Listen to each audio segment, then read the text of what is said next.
Welcome, everybody. Paul here at Music Villa, and I am with Jared James Nichols. Yes. And this is going to be a great day. We met years ago, and then you came back, and then I saw your show here in Billings last year. Yep. And it's been great, and it's really exciting. We get a chance to do some videos together. So we got a bunch of stuff to do. We're going to do a bunch of cool stuff. We're going to do so much fun stuff, and I'm so glad that, after making that relationship, now we're doing this because we became friends, and now we're going to make a bunch of cool videos together. I'm excited. Yeah, anything we can do, and anything that I can do, especially to break down, whether it's a gear thing with guitars, pedals, amps, or just demystify the playing and how to get certain tones. Totally. And I think it's going to be super fun, and it's going to be an adventure. Let's do this. Because I don't want to get too boring with people, because we want to hear you riff. Yeah. But let's give a little bit of a background. Okay, tell us where you're from. Yes. And when you started on guitar, and then I also got a question for you. Album that first changed your life. So give us a little background first. Okay. The long story short, I grew up in Wisconsin. Okay. So I did not pick up a guitar until I was about 15. I originally wanted to be a drummer. Hey, I did. Well, too bad, man. My dad goes, drums are too loud.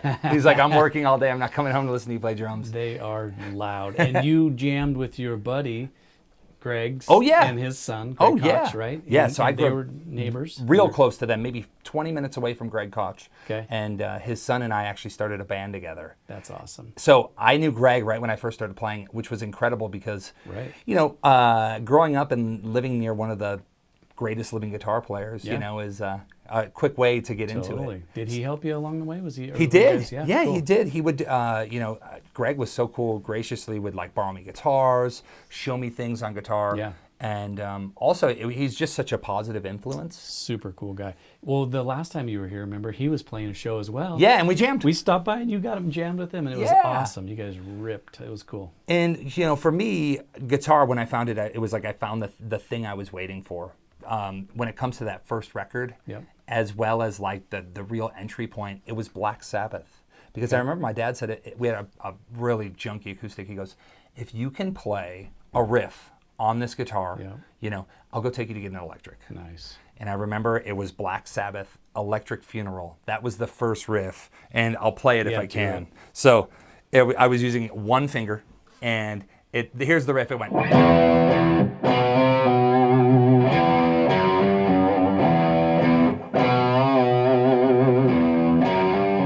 And I got with that within I don't know, maybe 10 minutes, figured it out. Acoustic? Yeah. And my dad looked at me and he was like, whoa. So that was kind of my entry level with that album, was learning that stuff. Yeah. And I quickly got into blues.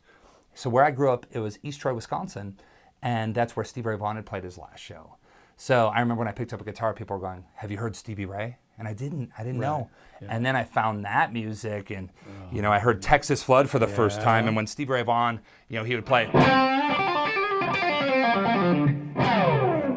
was like, oh. So I got so into blues and everyone that influenced Stevie. Yeah. And then of course it was I call him the Mount Rushmore, right? Eddie Van Halen, Hendrix, Clapton, all of the greats. And of course then going to shows when I was a kid, getting into the newer stuff. So I was all about guitar.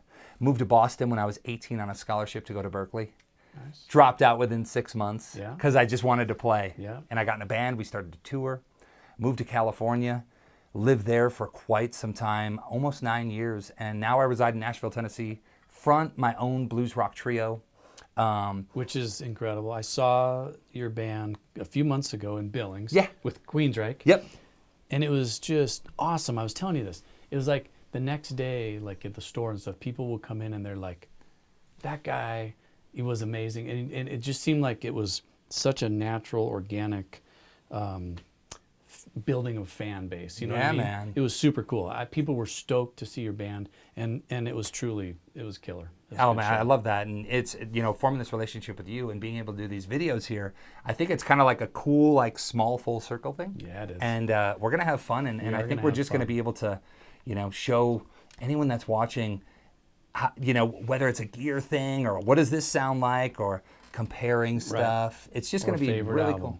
Yes. So I'm gonna write that down. I got a You gotta write it down, yeah. I got a chart. I'm gonna write down Black Sabbath for you. Yep. Paranoid, the album. Yep. What about Are we talking about you Yeah, too or no? and for me too, we're going to do this because I got so many, I was thinking about it, we were talking about this earlier, I got so many moments in life where an album kind of changed things. Oh, yeah. And it can be, we all have them. I mean, so my first, I got my dad's albums that I remember really well, but I remember being a really small kid and I had a Kiss poster on my wall, right? But I can't say that they actually influenced me or I listened to them. I just loved that poster. It was the Faces one. Oh, yeah, of course. But then someone told me they were like Satan worshipers. So I ended up throwing darts at it. And then I just remember my mom being really mad at me because the wall got messed up. The wall got messed up. So Kiss later in life. But my first like true, like if I can really remember like just something that really blew my mind and changed my mind, it probably was Motley Crue. Awesome. You know? Awesome. And then so many more, but we're going to get into those. Oh, yeah. So I'm going to write down on here because we're going to talk about tones and stuff on these albums. I'm going to write down for you, Black Sabbath. We're going to make a little chart here, and every time we do a video, we're gonna come up with a album in our time frame in our life that like changed us, moved us, whatever. That's awesome. Favorite I love album, that favorite idea. guitar tone, whatever. We're going to get into all that stuff. Okay, so we got your story. Yep.